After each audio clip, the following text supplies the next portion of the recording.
Bismillahirrahmanirrahim. Bagaimana caranya kita bertaubat atau menebus kesalahan saat kita pernah mengambil hak orang lain tanpa sepengetahuannya?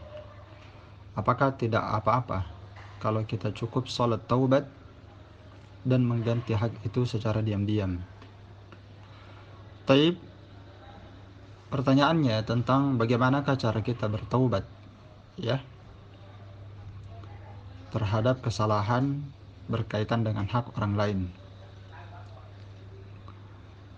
Al-Imam An-Nawawi rahimahullah ta'ala dalam kitabnya Riyadhus Shalihin, beliau berkata bahwa tobat itu wajib min kulli dzambin, dari setiap dosa.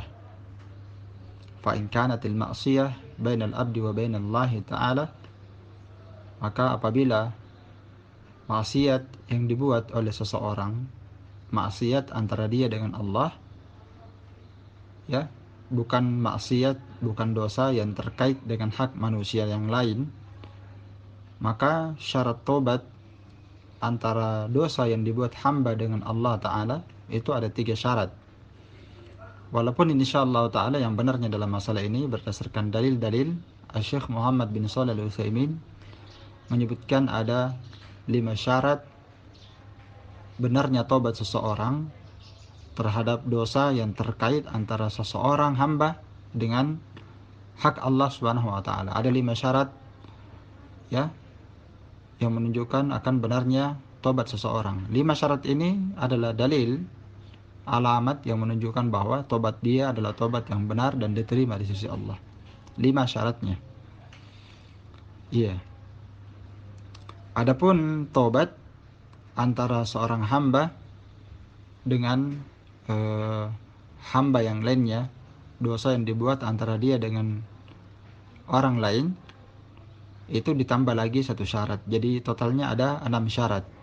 5 syarat terkait antara hak manusia dengan Allah yang dia buat dosa maksiat ya antara dia dengan Allah, 5 syarat. Sedangkan syarat antara dia dengan manusia yang lain itu ditambah lagi 1 syarat khusus. Taib, kalau kita rinciannya, adapun dosa atau maksiat yang dibuat oleh hamba antara dia dengan Rabb-nya, maka ada 5 syarat. Syarat yang pertama, diterimanya tobat seorang jika dia bertobat ikhlas karena Allah Ta'ala. Ikhlas dalam makna dia bertobat karena dia mencari wajah Allah. Iya, karena dia ingin selamat di akhirat. Ya, dia bertobat mengharapkan keselamatan negeri akhirat dan mengharapkan ampunan Allah terhadap dosa-dosa, kesalahan dan maksiat yang telah dia buat. Itu ikhlas. Dia berbuat karena Allah. Yakni kebalikannya, bukan maknanya dia bertobat, dia memaksudkan perhatian orang supaya orang melihatnya, Masya Allah dia telah bertobat, Masya Allah dia telah berhenti dari perbuatannya dan dia sudah menjadi orang yang saleh. Bukan itu yang dia inginkan. Bukan pujian orang. Bukan pula agar supaya orang itu senang kepada dia dan cinta kepadanya. Sebab ini bukan maksud ya dari keikhlasan. Bahkan ini lawan dari keikhlasan. Tidak pula dia bertobat karena ingin supaya berhenti dari gangguan manusia. Karena selama ini dia mendapatkan gangguan, ya, dia selalu mendapatkan kezaliman. Dia bertobat supaya kezaliman itu berhenti menimpa dirinya, supaya gangguan itu berhenti menimpa dirinya. Apakah gangguan terhadap manusia ataupun gangguan terhadap penguasa atau gangguan dari orang-orang yang zalim. Jadi dia bertobat bukan karena orang, bukan karena manusia, bukan karena mengharapkan pujian, imbalan supaya dia dipuji, bukan pula dia bertobat supaya kezaliman itu terhenti pada dirinya, bukan. Tapi dia bertobat mencari wajah Allah, mencari keselamatan negeri akhirat dan mengharapkan ampunan dan maafnya Allah. Syarat yang kedua, seorang yang bertobat adalah an-nadam ala ma fa'ala minal ma'siyah. Dia menyesali terhadap apa yang telah dia lakukan berupa maksiat.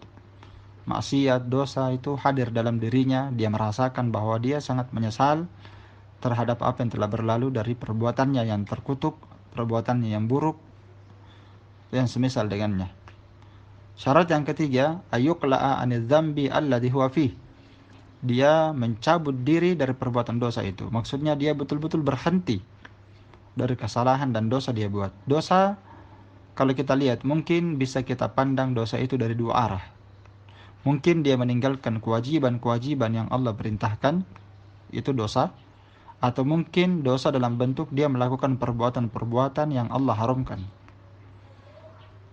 Syarat yang ketiga, dia harus betul-betul berhenti dan mencabut diri dari perbuatan dosa yang dulu dia berada di atasnya. Kalau dosanya itu adalah bentuknya tarkul wajib, meninggalkan yang wajib, seperti tidak salat, maka cara dia bertobat, dia harus salat. Kalau dulu dia tidak bayar zakat, maka harus dia bayar zakat. Ya, dia tinggalkan kewajibannya. Kalau dulu dia durhaka kepada orang tua, padahal berbakti kepada orang tua itu hukumnya wajib, berarti dia tinggalkan kewajibannya, ya. Berarti dia meninggalkan kewajibannya taat kepada orang tuanya. Misalnya dia meninggalkan kewajiban ini dengan cara dia tidak memperdulikan orang tuanya, tidak memperdulikan hak-hak orang tua, dia durhaka kepada orang tuanya, maka ketika dia bertobat, ya dia wajib untuk birrul walidain, berbakti kepada orang tuanya. Ya, kalau dulu dia durhaka, tidak sambung silaturahim, maka dia tobat, kemudian dia sambung silaturahimnya. Ini bentuk dosa meninggalkan kewajiban. Dosa bentuk yang kedua, kalau dia melakukan perbuatan yang haram. Maka kalau dia melakukan perbuatan yang haram, dia bertobat dengan cara mencabut dirinya dari perbuatan dosa itu dengan segera. Bukan dia tunda. Segera dia tobat, berhenti dari melakukan yang haram tersebut. Iya, dia tinggalkan semuanya. Kalau perbuatan dosa yang dia buat itu misalnya makan riba, biasa dia bergampangan dengan makan hasil riba, maka yang wajib bagi dia untuk berlepas dari riba itu segera. Dia tinggalkan dan dia jauhi. Ya, kalau masih ada sisa dari riba yang dia kerjakan, maka dia buang. Ya, dia keluar dari penghasilan riba itu, kemudian dia tinggalkan. Ya, dia tinggalkan. Taib. Itu yang ada. Kemudian kalau misalnya dosa perbuatan haram yang dia perbuat itu adalah al-ghish, misalnya dia melakukan tipu daya terhadap kaum muslimin atau terhadap orang kafir pun dilarang orang melakukan tipu daya. Dia berdusta, dia biasa berkhianat, menyelisihi amanah, dia berkhianat terhadap amanah yang diserahkan kepadanya. Maka kalau dia bertobat, dia tinggalkan perbuatan tipu daya itu tadi. Dia tinggalkan kedustaan, dia tinggalkan perbuatan khianat terhadap amanah. Baik. Jadi ini syarat yang ketiga, yaitu dia mencabut diri dari dosa yang dia kerjakan. Dia betul-betul berhenti dari perbuatan itu. Adapun seorang yang berkata bahwa ana taib, saya sudah bertobat kepada Allah, tapi ternyata dia masih terus meninggalkan yang wajib, masih terus dia berbuat yang haram, maka kata Syekh Muhammad bin Shalih Al-Utsaimin, hadhihi taubah ghairu makbulah. Tobat yang seperti ini tidak diterima. Ya, dan orang yang tobat seperti ini seperti dia mengolok-olok Allah, mengolok-olok Azza wa Jal. Bagaimana dia bertobat kepada Allah sedangkan dia terus berbuat maksiat? Jadi orang yang tobat itu betul-betul dia berhenti dari perbuatan maksiatnya. Taib. Kemudian syarat yang keempat, seorang dikatakan bertaubat apabila dia berazam alla ta'uda fil mustaqbal. Dia berazam untuk tidak mengulang lagi perbuatan dosanya di masa yang akan datang. Berazam artinya dia bertekad. Tekadnya kuat, bulat, bahwa dia tidak akan mau lagi mengulangi perbuatan di masa akan datang. Ya, terhadap dosa dan amalan-amalan tersebut. Iya. Kalau seorang bertobat, lalu dia ternyata dalam hatinya dia berniat untuk mengulang perbuatan maksiat itu lagi kalau ada kesempatan, ini namanya tobatnya tidak diterima. La yasih, la tasih. Tobatnya tidak syah tobatnya. Ya. Taib. Jadi tidak boleh seorang berniat lagi untuk melakukan perbuatan maksiat. Ya, harus dia bertekad. Kemudian syarat yang kelima, ini syarat yang terakhir, seorang yang bertobat itu selama waktu bertobat itu masih ada. Dan ini ada dua sisi yang perlu diketahui, bahwa seorang yang bertobat selama masih ada waktunya, itu dilihat pada dua kondisi. Yang pertama, sisi yang pertama, ya, selama nyawa masih belum sampai di kerongkongan, ya, selama dia belum sakaratul maut, itu waktu yang pertama. Waktu yang kedua, selama matahari belum terbit dari arah barat. Iya. Adapun yang pertama, bahwa tobat itu diterima selama nyawa belum sampai di tenggorokan, itu berdasarkan hadis Abdullah bin Umar radhiyallahu anhuma. Nabi bersabda, Innallaha azza wa jal yakbalu taubatal abdi ma lam yugargir. Sesungguhnya Allah azza wa jal menerima taubat seorang hamba selama nyawanya belum sampai di tenggorokan. Iya, dan ini ayatnya juga ada. Naam.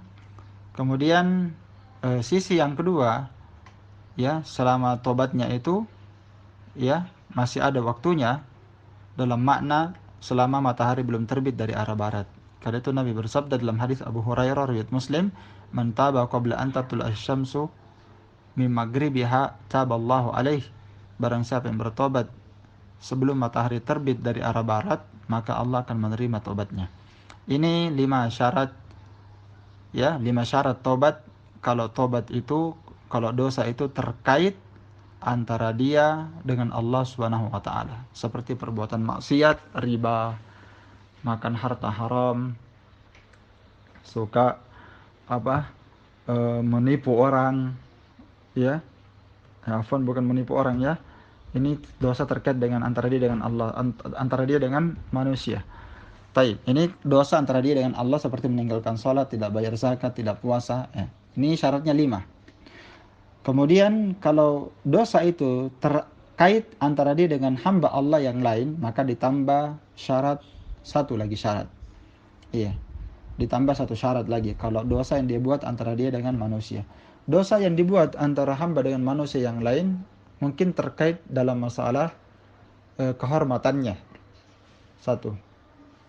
Yang kedua, terkait dalam masalah hartanya. Ya, itu 2, ya. Terkait dalam masalah hartanya. Kalau dosa antara dia dengan hamba yang lainnya terkait masalah kehormatan, mungkin dia lecehkan kehormatan orang lain, maka dia minta maaf. Kalau dosa dalam masalah kehormatan adalah perbuatan ghibah dan namimah, maka dengan cara, ya, dia menceritakan kebaikan orang itu bahwa apa yang dia perbuat itu tidak benar. Dia ceritakan kepada orang-orang dan dia ceritakan di tempat majelis-majelis yang dulu dia menggibahi orang itu, dia harus sebarkan kebaikan orang yang pernah dia gibahi. Ya, dia harus berhenti dan dia ingatkan orang-orang yang pernah dia gibahi bahwa apa yang dilakukan dulu itu tidak benar.